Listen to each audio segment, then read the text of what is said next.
Dê giống, mua bán trao đổi, dê giống, dê thịt, dê dự án, nhận thịt dê và nấu cỗ tại nhà, uy tín, chất lượng, liên hệ 0877211123.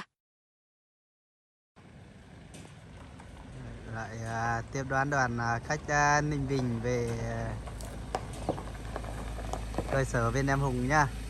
Đấy, vẫn còn biển số 35C 09664. Đấy, với gương mặt điển hình anh đạo cao, với lại anh Thương Lùn. Đấy, với lại kiêm tài xế, với lại kiêm bên phụ họa anh Thức Nho Khoa. Đấy. Một xe nhúc hết. Đấy. Búp nhá.